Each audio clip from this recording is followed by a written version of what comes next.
So we're coming up on the 4 o'clock hour, and some of you may or may not have seen this, but I think it really gets to us understanding, that a lot of our work is certainly crisis work. When kids are out of control or they're in some type of crisis, whose crisis is it? Theirs, yours, or the foster families. I had a great supervisor many, many, many years ago in my group home days, and I would come in and he'd say, "So your crisis is not my crisis, Darla." I thought, oh, what kind of supervisor are you?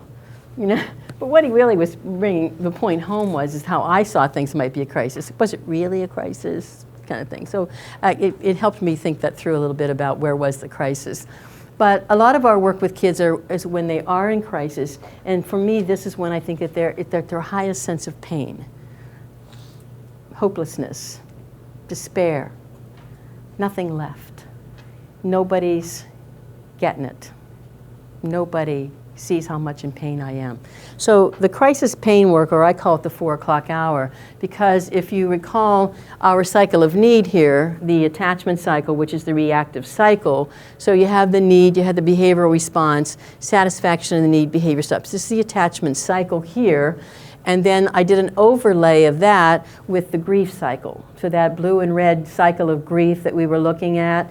And so what happens here, euphemistically really, at the 4 o'clock hour, and my clock of the attachment cycle, but what happens, and I always say this, Fridays at 4 o'clock, you got the car packed, you're ready to head up to the mountains to spend the weekend, or you're on your way to Philadelphia to go to the zoo or wherever, and the phone rings. And you're like, no. I don't want to deal with this. Because what's on the other end? Crisis! And you're like, no, I don't want to do this. I'm tired, I've had a tough week, I have no energy left. But the foster parent wants the kid out. And you're like, oh, gosh, what do we do? So we often make placements in that crisis. And then it becomes the next placement for the kid. Then that's not the next placement. I used to say to my foster parents, I will not move them in a crisis, but I'll be there, or my staff will be there. So anytime, it was my guarantee to my foster parents of support, you're in a crisis, we'll be there. And we were. So in that crisis, I want to preserve the relationship. I want to get through that crisis, whatever it is, so we don't have to have kids start again. New relationship, new family, new home, starting over again. They just can't keep doing it over and over and over again. Our work is to deal with and support their working through the crisis, their work to do, but ours is to help them get through the crisis.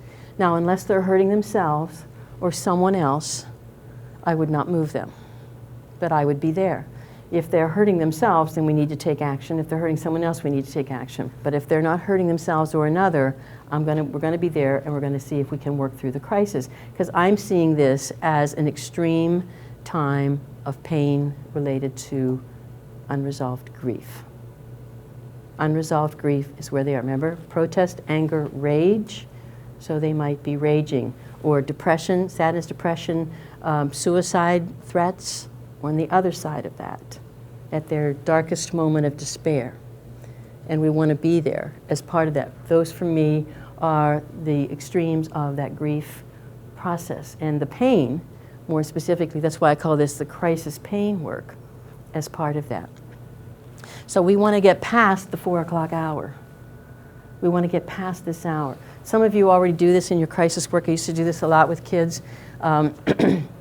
I think of a situation I had. Foster mom called me, and not necessarily Friday 4 o'clock, but called me and said he's trashing his room. And I had a 14-year-old young man in her home, and I could hear it over the phone. Things were hitting the wall, and he was just yelling obscenities all over the place. And I said, I'll be there. Got in my car, drove. It was about a 20-minute ride. Get to the foster home, walked in, the door was open, and I walked in, I went to the door of his bedroom, and he was just throwing things and screaming and yelling obscenities all over the place. I went to the door of his room and I said, I know you hurt. That's all I said. That's all I said. And it was a momentary pause, quick look at me. He went back to throwing things and screaming and yelling, Because, you know, when you're in that emotional place, you can't just stop that quick. Maybe. I'm German and Irish, and there's just no way you can stop on a dime about that. You just got to play that little rant out sometimes. But he continued to do that. But what the pause was, the momentary look, was she gets it. Because I said, I know you hurt.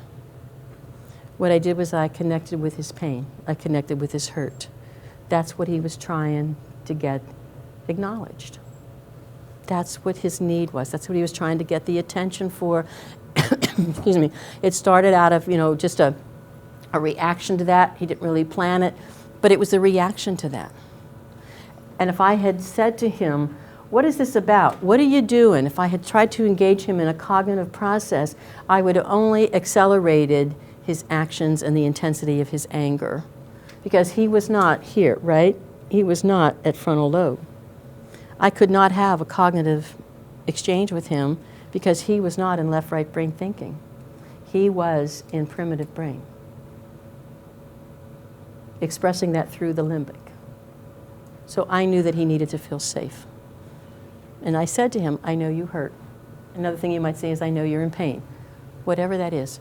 And I just waited. I just waited. I didn't say another word, nothing was said. He fairly quickly, you know, calmed down, stopped throwing things, stopped yelling things. I just waited. He sat down in the middle of his trashed room, and I walked in and I sat down beside him. And I said, I know you hurt. That's all I said. I needed to give him time to process.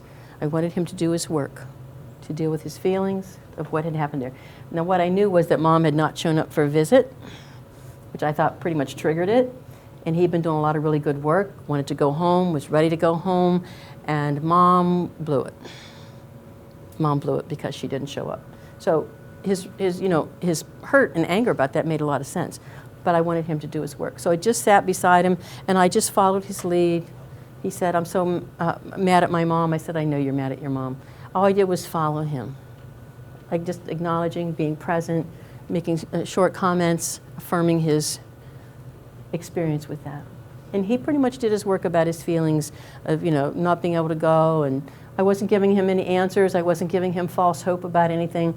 I was just following the comments that he made, letting him do his work. And after a few minutes, he looked around the room. That was the first cognitive awareness of what he had just done. Because if I had tried to say to him something about the room, trash in his room, consequences of that, he would not have gone there with me. He was not at frontal lobe. And I just let him do his work. And when he said, I made a mess of this room, now he had moved into cognitive awareness. And I said, you sure did. What are you going to do about that? His problem to solve? He said, well, I guess I better fix what I broke and clean it up. I said, sounds like a good plan to me. And that was it. I didn't need to consequent it. He understood his reaction. He understood his feelings. We talked about that in relation to, his anger at his mom and mom disappointing him. That was all grief work. And the sadness about that and the anger about that. And I affirmed that. I was just affirming his thoughts and feelings about that. What I was doing was just validating his story of that experience. We saved the placement. Did he do that again? Sure. He has a lot of anger and rage and a lot of disappointment. But less frequent, with less intensity, as he really built his own skills to deal with and recognize what would set him off. Foster parents we did a lot of modeling for them of how to manage those kind of things and supported him in doing that. This is how we get past the 4 o'clock hour. I want to preserve the relationship. We do not want to break the attachments. We do not want to break continuity and stability. As much as we can, we want to preserve all relationships with our kids because that's what they build upon. It's our challenge to do that. It's our great challenge to do that.